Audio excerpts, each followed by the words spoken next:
حضور نبی کریم صلی اللہ علیہ وسلم کا فرمان ہے کہ میرے صحابہ ستاروں کی مانند ہیں، جس کی اقتداء کرو گے تو سیدھے جنت میں جاؤ گے۔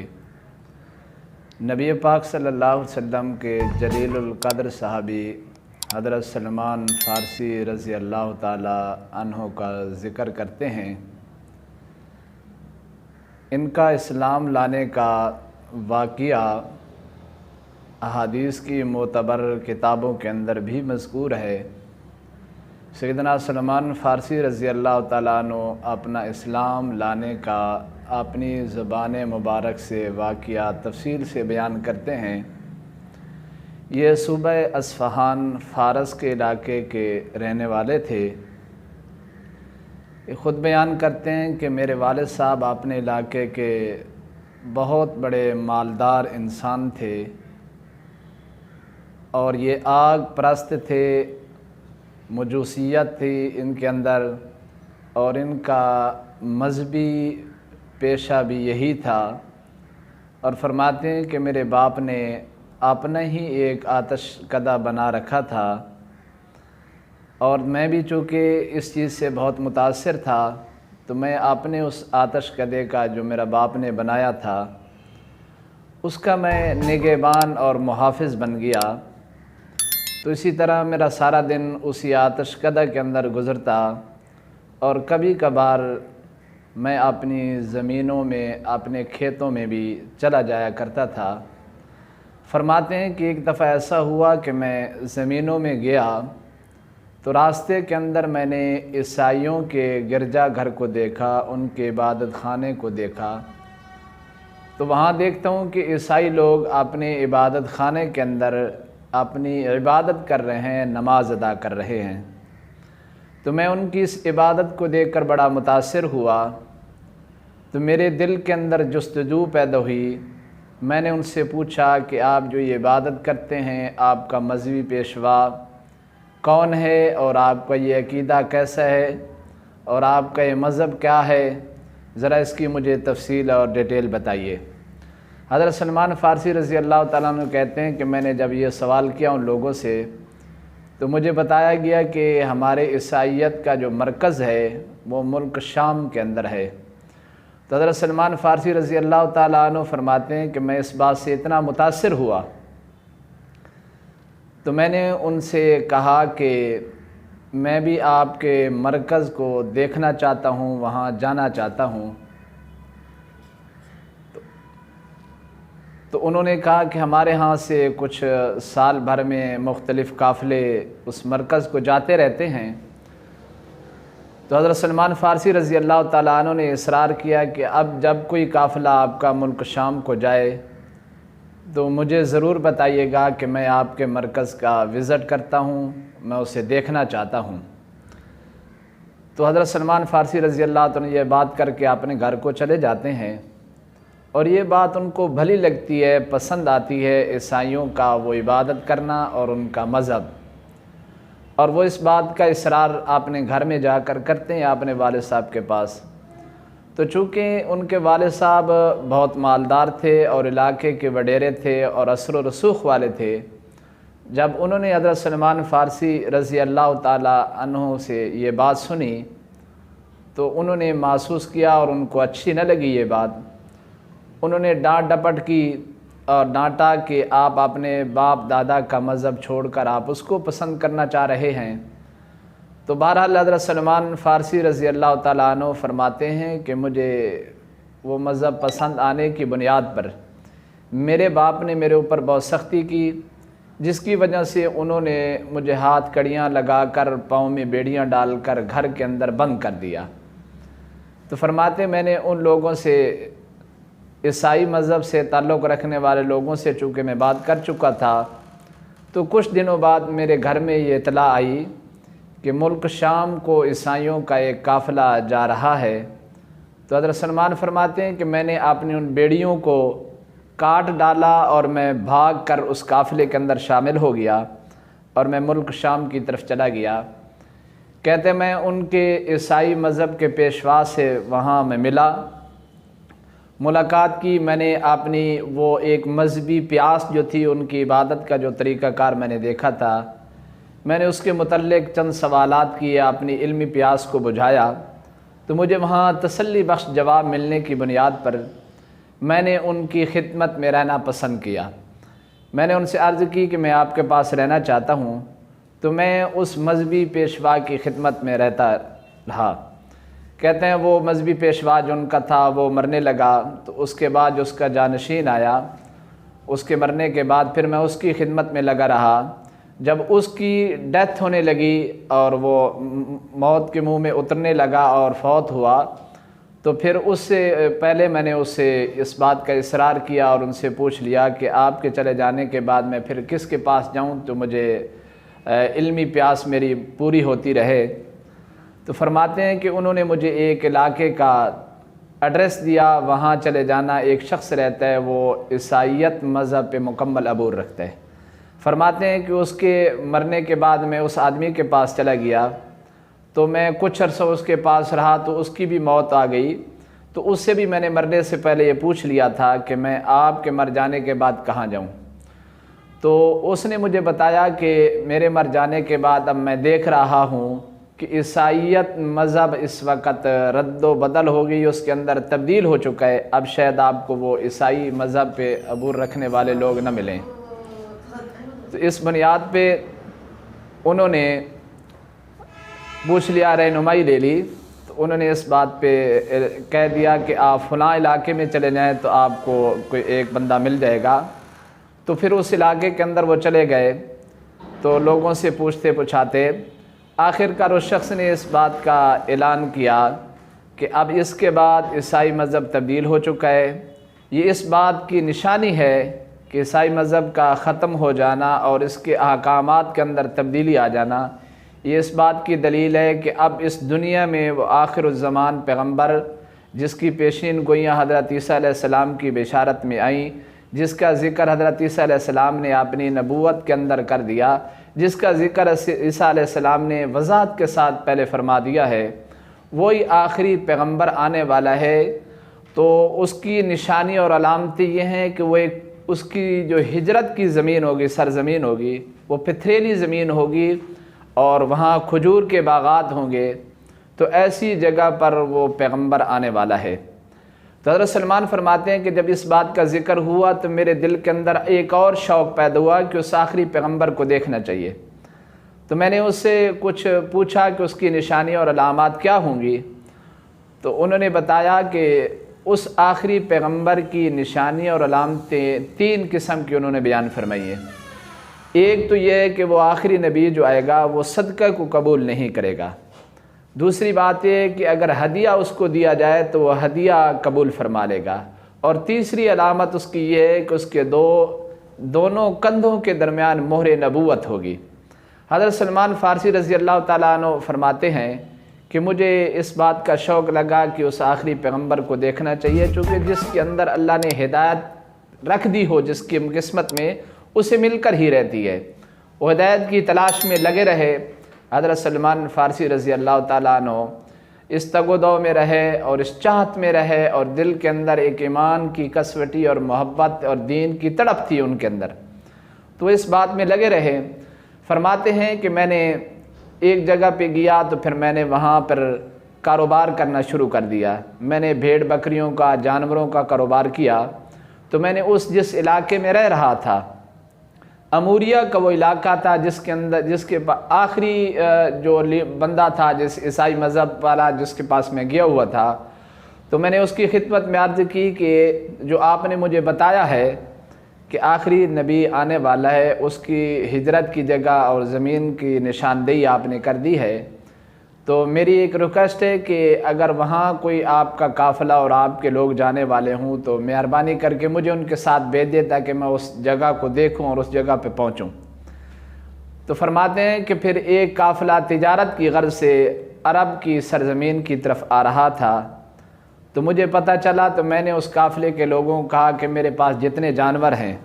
بھیڑ بکریاں اور جانور جو کچھ بھی ہے، یہ مجھ سے لے لو اس اجرت اور مزدوری میں، اور اس کے بدلے مجھے اس جگہ پہ لیتے جاؤ۔ فرماتے ہیں کہ میں ان کے قافلے کے ساتھ مل گیا اور اس قافلے کے لوگوں نے میرے ساتھ یہ زیادتی اور ظلم کیا کہ مجھ سے سارا مال بھی لے لیا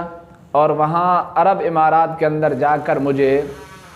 اس غرض سے بیچ دیا اور یہ شو کر کے بیچ دیا کہ یہ ہم نے غلام ہے ہمارا، اور غلام کر کے مجھے وہاں انہوں نے فروخت کر دیا۔ تو کہتے ہیں مجھے مدینہ کے اندر ایک شخص نے مجھے خرید لیا اور اس کے باغات اور کھیتوں کے اندر میں کام کرنے لگ گیا۔ تو میں نے اس علاقے کو جب دیکھا تو مجھے وہی بات ان کی یاد آ گئی کہ واقعی آخری نبی کی ہجرت کی جگہ یہی ہو سکتی ہے کہ وہ پتھریلی زمین بتاتے ہیں اور کھجور کے باغات وہاں ہوں گے۔ تو اس جگہ پہ میں جا پہنچا، میں وہاں ایز اے غلام کام کرنے لگا۔ فرماتے ہیں کہ ایک دن ایسا آیا کہ میں اپنے آقا اور مالک کی کھجوروں کے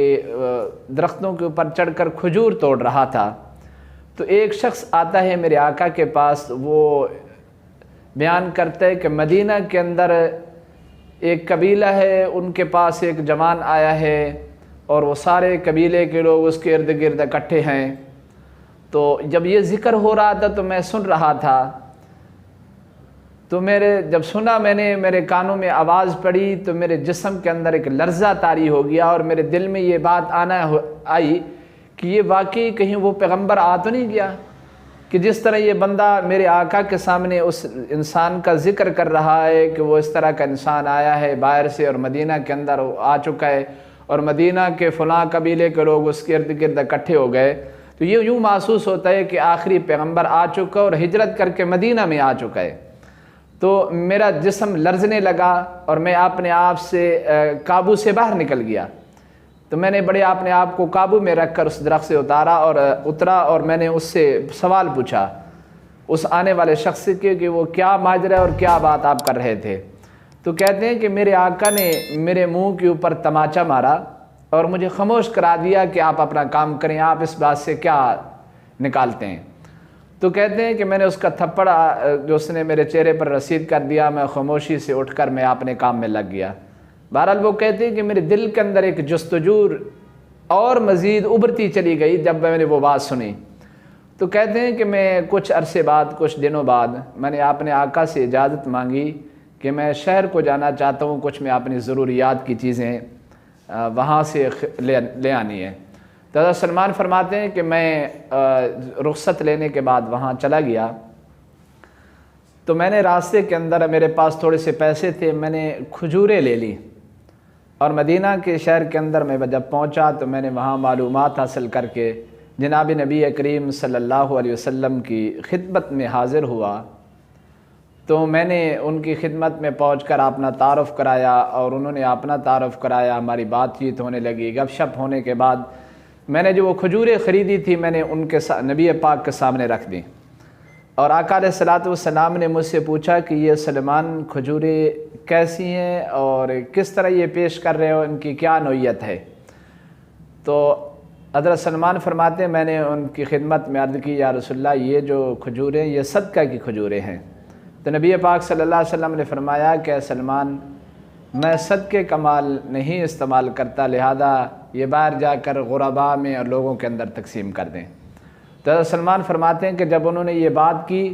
تو میری سمجھ میں آ گئی کہ جو مجھے 3 باتیں عیسائی مذہب کے پیشوا نے مجھے بتائی تھی ان میں سے پہلی بات یہ تھی کہ وہ صدقہ قبول نہیں کریں گے، اور یقیناً انہوں نے آج قبول نہیں کیا۔ تو پہلی بات میں نے ان کے دیکھ کر مجھے تسلی ہو گئی کہ یہ واقعی نبی ہو سکتا ہے۔ کہتے ہیں میں اپنی ضروریات کو پورا کر کے واپس چلا گیا، پھر کچھ عرصے بعد میں دوبارہ مدینہ میں آیا تو پھر میں نے کھجوریں خریدی اور نبی پاک صلی اللہ علیہ وسلم کی خدمت میں حاضر ہو گیا۔ تو میں نے نبی پاک سے عرض کی کہ یا رسول اللہ یہ میں آپ کے لیے ہدیہ لایا ہوں۔ تو نبی پاک صلی اللہ علیہ وسلم نے فرمایا اس کو کھولو، اور نبی پاک نے خود بھی نوش فرمائی اور مجھے بھی کہا، اور جتنے صحابہ کرام اس محفل کے اندر موجود تھے ان سب کو کھجوریں اللہ کے رسول صلی اللہ علیہ وسلم نے کھلائیں۔ تو کہتے ہیں کہ مجھے پھر تسلی ہو گئی، سلمان فرماتے ہیں کہ پھر مجھے تسلی ہو گئی کہ دوسری نشانی بھی جو اس نے بتائی تھی وہ بھی پوری ہو گئی۔ پھر میں واپس چلا گیا، پھر کچھ عرصے بعد میں پھر آیا مدینہ کے اندر، تو مجھے پتہ چلا کہ نبی پاک صلی اللہ علیہ وسلم ساتھ والے اپنے قریبی قبرستان کے اندر موجود ہیں۔ تو حضرت سلمان کہتے ہیں کہ میں وہاں چلا گیا، میں نے دیکھا نبی پاک صلی اللہ علیہ وسلم وہاں قبرستان کے اندر موجود ہیں اور انہوں نے قمیض کی بجائے اپنے جسم کے اوپر ایک چادر اوڑھی ہوئی تھی۔ اب میں اس جستجو میں لگا کہ آخری نشانی جو اس عیسائی مذہبی پیشوا نے مجھے بتائی تھی کہ ان کے دو کندھوں کے درمیان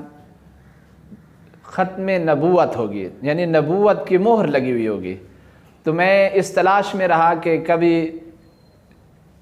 تھوڑا سا یہ کپڑا کندھوں کے درمیان سے اٹھے اور میں وہ جو مہر لگی ہوئی ہے نبوت کی اس کی میں زیارت کر لوں۔ فرماتے اس جستجو میں لگا رہا، میری نظر وہاں لگی رہی، تو نبی پاک صلی اللہ علیہ وسلم میری اس کوشش کو اور میرے اس طرح دیکھنے کو اللہ کے رسول صلی اللہ علیہ وسلم بھانپ گئے، اور انہوں نے پوچھا کہ سلمان کیا دیکھنا چاہتے ہو؟ تو میں نے ان کے سامنے یہ بات عرض کر دی کہ یا رسول اللہ میں وہ نبوت والی مہر آپ کی دیکھنا چاہتا ہوں۔ تو نبی پاک صلی اللہ علیہ وسلم نے اپنے کندھوں سے کپڑا اٹھایا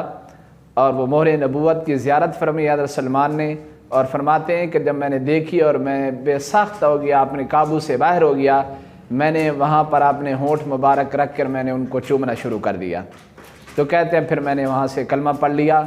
تو اللہ کے رسول صلی اللہ علیہ وسلم سے میں نے عرض کی یا رسول اللہ اب میں نے کلمہ بھی پڑھ گیا اور میں آپ کا امتی بھی ہو گیا ہوں، آپ کا صحابی بھی بن گیا ہوں، تو اب میں غلامی کی زندگی بسر کر رہا ہوں، اب اس سے میرا چھٹکارا کیسے ہو سکتا ہے؟ تو اللہ کے رسول صلی اللہ علیہ وسلم نے فرمایا کہ آپ اپنے آقا کے پاس جائیں اور اس سے آپ آزادی کا مطالبہ کریں کہ کس شرط پہ مجھے آزاد کرنا چاہتا ہے، تو میں آزاد ہونا چاہتا ہوں۔ تو حضرت سلمان فرماتے ہیں کہ میں اپنے آقا کے پاس گیا، میں نے اس سے کہا کہ میں آزادی حاصل کرنا چاہتا ہوں آپ سے، آپ کس قیمت پہ مجھے آزاد کرنا چاہیں گے؟ تو حضرت سلمان فرماتے ہیں کہ میرے آقا نے میرے اوپر دو شرطیں لگائیں۔ ایک یہ کہا کہ 300 کھجور کے درخت لگائیں فلاں جگہ پہ، اور وہ درخت لگیں اور ان کے پانی لگاؤ، ان کی خدمت کرو، اور وہ درخت اس قابل ہو جائیں کہ وہ پھل دینے لگ جائیں کھجور کے، پھر اس کے بعد تجھے آزادی ہوگی۔ اور دوسری شرط اس نے لگائی کہ مجھے کچھ اتنا سونا بھی دیا جائے، وہ سونا بھی مجھے لا کر دیں اور یہ کھجور کے درخت لگا کر دیں اور یہ پھلدار بن جائیں، تو پھر آپ کو آزاد کر دیا جائے گا۔ اور یہ وہ دونوں شرطیں ایسی تھی کہ جن کو پورا کرنا حضرت سلمان رضی اللہ تعالیٰ عنہ کے لیے قدر مشکل تھا۔ لیکن یہاں میں آپ کو بتاتا چلوں کہ اللہ کے رسول صلی اللہ علیہ وسلم کی محبت میں وہ اتنے فدا ہو چکے تھے، نبی پاک کی محبت اتنی ان کے اندر کوٹ کوٹ کر بھری ہوئی تھی، لیکن اس محبت کے مقابلے میں انہیں کچھ بھی پرواہ نہیں ہوئی کہ اتنے درخت میں کہاں سے لاؤں، سونا کہاں سے لاؤں، لیکن محبت ان کے دل کے اندر اتنی تھی، انہوں نے کہا کہ یہ میں پورا کروں گا انشاءاللہ۔ تو نبی پاک صلی اللہ علیہ وسلم کی خدمت میں حاضر ہوتے ہیں، یا رسول اللہ مجھے میرے آقا نے یہ بات کہی ہے، یہ کیسے ہو سکتا ہے؟ تو اللہ کے رسول صلی اللہ علیہ وسلم نے ان کا ایمانی جذبات دیکھتے ہوئے، سنتے ہوئے، محبت دیکھتے ہوئے، اللہ کے رسول صلی اللہ علیہ وسلم نے اپنے صحابہ سے کہنے لگے کہ اے میرے صحابہ کون ہے اس بھائی کی مدد کرے؟ تو صحابہ کرام کھڑے ہو گئے، کھجور کے درختوں کے متعلق صحابہ نے ان کی مدد کرنا شروع کی، کسی نے 10 پودے لا دیے، کسی نے 20، یہاں تک کہ اسی محفل میں بیٹھے بیٹھے 300 پودا وہ کھجور کا صحابہ کرام نے اکٹھا کر کے لا کر رکھ دیا۔ تو اللہ کے رسول صلی اللہ علیہ وسلم نے فرمایا کہ سلمان ان پودوں کو لے کر اس زمین میں پہنچو، آپ گڑھے کھودیں اور میں خود آ کر اللہ کا رسول وہاں ان گڑھوں کے اندر ان پودوں کو لگاؤں گا۔ تو نبی پاک صلی اللہ علیہ وسلم بھی وہاں چلے گئے، حضرت سلمان گڑھے کھود رہے ہیں اور اللہ کے رسول صلی اللہ علیہ وسلم وہاں پودے ان گڑھوں کے اندر لگائے جا رہے ہیں، یہاں تک کہ پودے لگ چکے ہیں اور اسی رات کے اندر اندر ہی وہ پودے بڑے بھی ہو گئے اور پھلدار بھی ہو گئے۔ تو حضرت سلمان فرماتے ہیں میں نے آقا سے کہا کہ یہ درخت پھلدار بن گئے ہیں، اب اس نے کہا کہ یہ شرط آپ کی پوری ہو چکی ہے، اب دوسری شرط سونے والی۔ تو اللہ کے رسول صلی اللہ علیہ وسلم فرماتے ہیں کہ کچھ عرصے کے بعد مجھے کہیں سے گفٹ ملا اور ایک انڈے کے برابر سونا تھا۔ تو نبی پاک صلی اللہ علیہ وسلم وہ سونا حضرت سلمان کو کہتے ہیں کہ یہ لے جاؤ اور اپنی مکاتبت اور اپنے آزادی کی خاطر یہ اپنے اس مالک کو سونا دو اور اپنی آزادی حاصل کرو۔ حضرت سلمان فرماتے ہیں کہ میں نے جب اللہ کے رسول صلی اللہ علیہ وسلم سے وہ انڈے کے برابر سونا لیا تو میں نے عرض کی یا رسول اللہ یہ سونا تو پورا نہیں ہوگا، میں اس کو کیسے دوں گا اس کو؟ تو اللہ کے رسول صلی اللہ علیہ وسلم نے فرمایا کہ سلمان اس کو لے جاؤ، اس کا وزن کرو انشاءاللہ العزیز، جتنا وزن کی شرط تیرے آقا نے لگائی تھی وہ پوری ہو جائے گی۔ تو حضرت سلمان فرماتے ہیں کہ میں نے وہ جب اس کا وزن کیا تو اس انڈے کے سونے کے برابر اس کا وزن جو تھا اتنا ہی ہو چکا جتنا میرے آقا کو چاہیے تھا۔ کہتے ہیں وہ میں نے دے کر اپنے آقا سے آزادی حاصل کی۔ آزادی حاصل کرنے کے بعد پھر میں نبی کریم صلی اللہ علیہ وسلم کی خدمت میں حاضر ہوا، اور میں نے اپنی زندگی جو ہے بقیہ زندگی جناب نبی کریم صلی اللہ علیہ وسلم کی خدمت میں گزاری۔ اور یہ وہ جلیل القدر صحابی ہیں جن کے بارے میں اللہ کے رسول صلی اللہ علیہ وسلم نے فرمایا یہ میرے گھر کا بندہ ہے۔ اور غزوہ خندق کے موقع کے اوپر خندق کا مشورہ بھی حضرت سلمان فارسی رضی اللہ تعالیٰ عنہ نے دیا، اور انہی کے مشورے پر وہ خندق کھودی گئی، اور وہ مارکہ جو مسلمانوں اور کافروں کا تھا انہی کی بنیاد پر، انہی کے مشورے کے اوپر وہ کامیابی حاصل ہوئی۔ تو یہ وہ جلیل القدر صحابی ہیں حضرت سلمان فارسی رضی اللہ تعالیٰ عنہ، جن کے دل کے اندر یہ تڑپ تھی ہدایت حاصل کرنے کی خاطر وہ کہاں سے چلے اور کہاں گھومتے گھماتے آخرکار آخری نبی جناب محمد رسول اللہ صلی اللہ علیہ وسلم کی خدمت میں حاضر ہوئے، اور پھر کلمہ پڑھا اور مسلمان